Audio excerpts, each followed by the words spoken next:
change up, isn't it? Really, to either Lizzie Jones or that other one that does everything. Then Laura thingy. Wright, Yeah. something like that.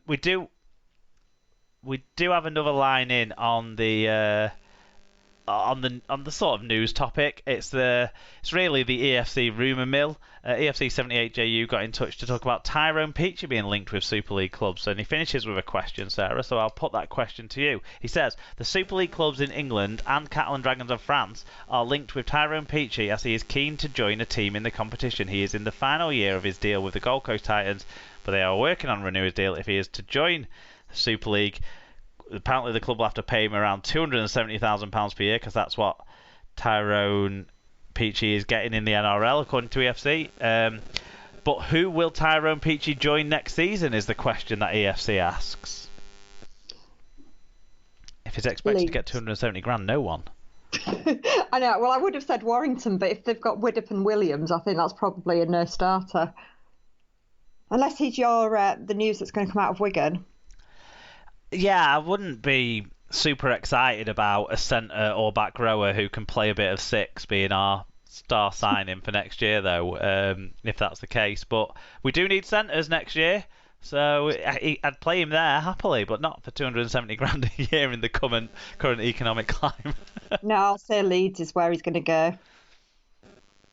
I suspect he'll stay at the Gold Coast Titans, and I think this might be more of one of those trying to artificially create interest, if that's what's happening here, because I hadn't heard of this story until EFC popped it onto our news Google form overnight. But if you want to be like EFC or indeed anyone else who's got in touch with any views on any news stories this week, then please look out for the Google form to send us your views on the week's news. The news form, you can get a link to that on our episode blog post, superleaguepod.com. Look on there and you'll see a link to that. And shout out, of course, as always, to the BBC Sport Rugby League page, totalrl.com and loverugbyleague.com for providing the news stories for us to comment on. Lots of good stuff, actually, opinion pieces and the like over on loverugbyleague.com this week. So go and give those guys your clicks to make sure they can keep going.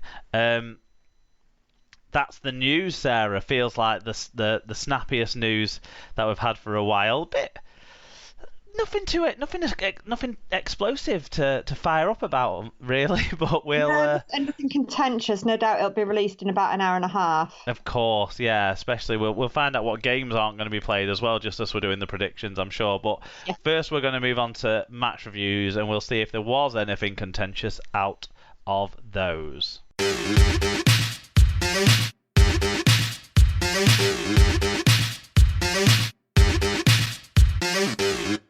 So in match reviews, it was Super League round 14, and the first match this weekend was Leeds against Catalans. At half-time, it was Leeds 18, Catalans 8, but there was a turnabout in the second half, and it finished Catalans 26, Leeds 18. James Child was the referee. In terms of team stats, they're incomplete, but individually, for Catalans, Artem Morg with 1 try, 8 tackle busts, 141 metres, 3 offloads, and Tom Davies with 169 metres, Joel Tompkins with 134 metres, Fuad Yaha with 1 try, 123 metres.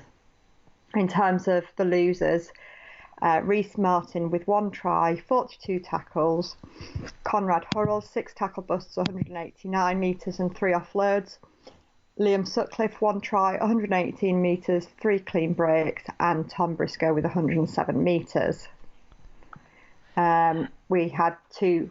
Oh, yeah, there's no disciplinary on this one? No, there is some disciplinary. It just came out after I sent you your rundown, didn't unfortunately. So, Bodine Thompson of Leeds got a grade C dangerous throw 3-match penalty notice. I mean, it's pretty remarkable that he wasn't sent off at the time.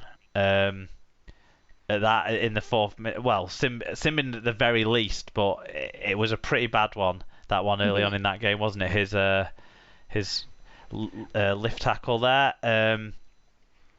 Joel Tompkins got a grade B, dangerous throw, 2-match penalty notice.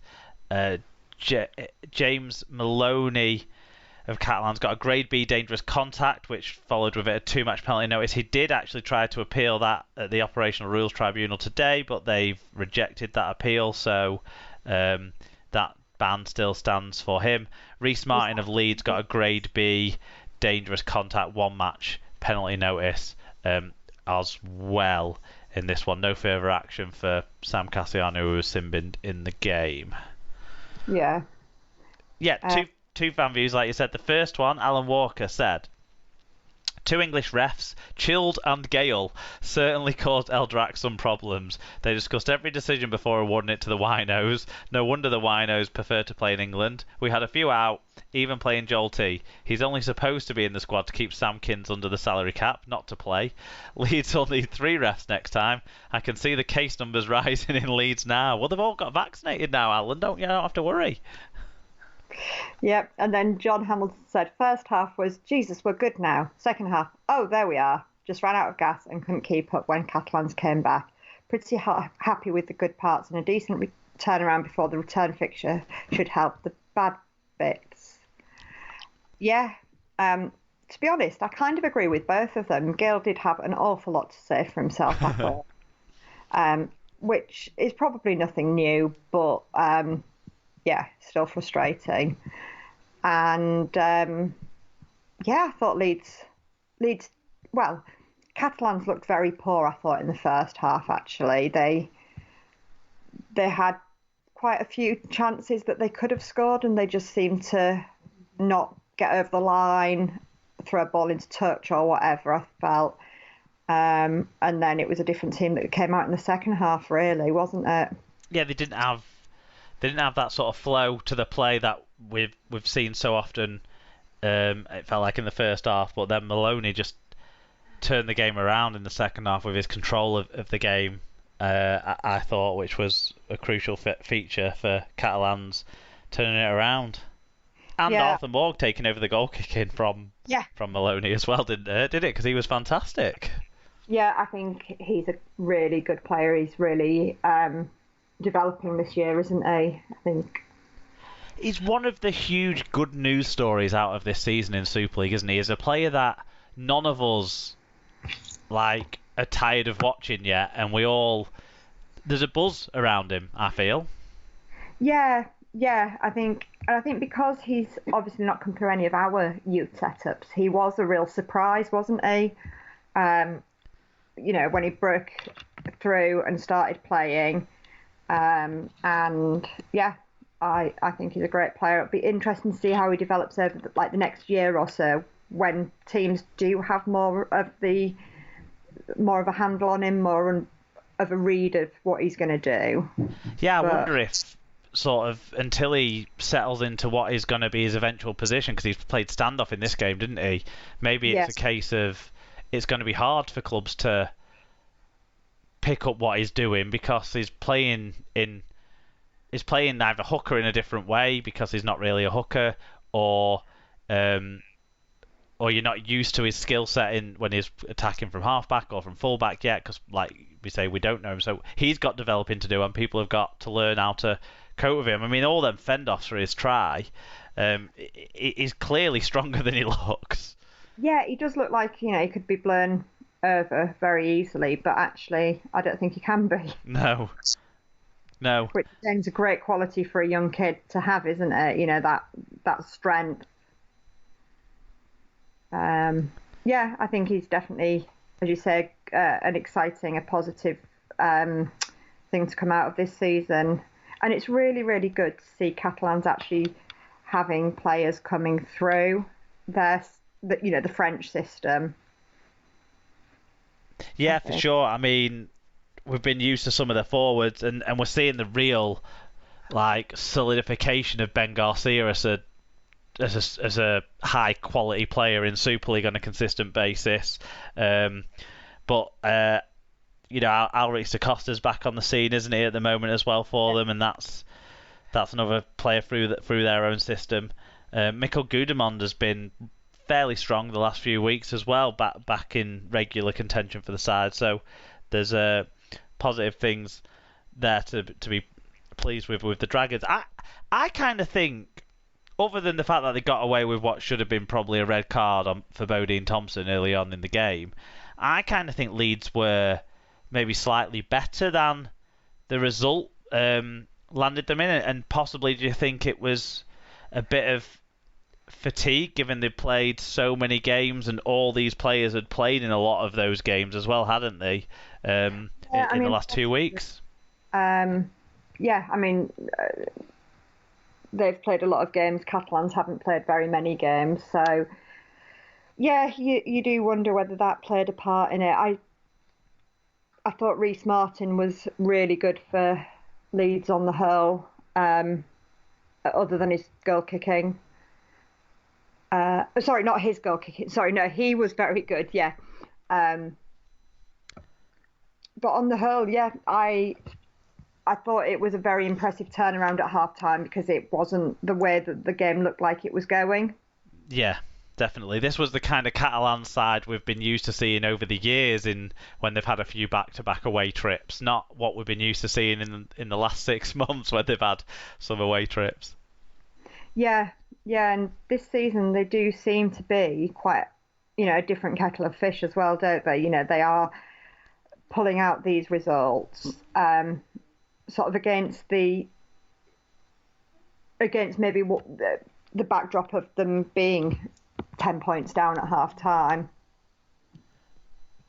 For sure, yeah, for sure. Which I don't think in previous years we haven't seen that. No, against a side that were, although tired and not a fantastic side this year, we're in, a positive frame of mind after the wins against Lee and Warrington that they'd followed this game with. So yeah, it'd be interesting to see when they go and do this again with Maloney, who was possibly the best player for Catalans, missing that game, and Martin, who was possibly the best player for Leeds, missing that game on Friday when they play. So that'll be interesting to see. There was one other moment in this game that sticks in my memory of the game that was really early on, so it possibly, lost a bit of it. But the Sam Tompkins tackle on Tom Briscoe right in the early stages of the game, the cover tackle across, I think that was fantastic. And when we were talking about Sam Tompkins sort of extending his deal with Catalans, I was thinking about this sort of stuff. Like, everyone thinks that there's other fullbacks that are better defensive fullbacks or whatever, but I think Sam Tompkins is probably the best defensive and the best positional fullback that we have in our competition right now. He reads the game very well, doesn't he? Definitely. Like, yeah, you can't take that away from him. He is a very good reader of the game. Yep. I don't have anything else on this one. I don't know if you do. No, apart from St. David and I had a slight misunderstanding via Twitter when I was querying the yellow card, and he thought I was querying a yellow card in the Saints match. And yeah, we couldn't quite understand each other. I suppose it is worth querying the yellow card. We haven't really talked about that, have we, other than I said he hasn't got a ban. So Castellano was sin-binned for a tackle that bounced up off the ball and the shoulder into the head. Yeah, I thought that it was definitely contact below that had bounced up. I felt it was a very harsh yellow card, really, and probably given due to the vociferous nature of the Leeds fans that were there. But yeah, David disagreed that Wakefield shouldn't have had a yellow card. He felt that they definitely should. I think the explanation that they gave, because there was an input from the video ref and they talked about it, didn't they, when they came back from half time as well, about how it was the reckless nature of the intent. I don't know. I didn't see it to be any more reckless in nature than 80% of tackles that go on a pitch. If you're going to start sin binning for that, then there's going to be a lot of people in the sin bin. Yeah, and certainly we've sort of seen that kind of approach in the NRL in more recent times, haven't we? And if that's the way it is, then fine.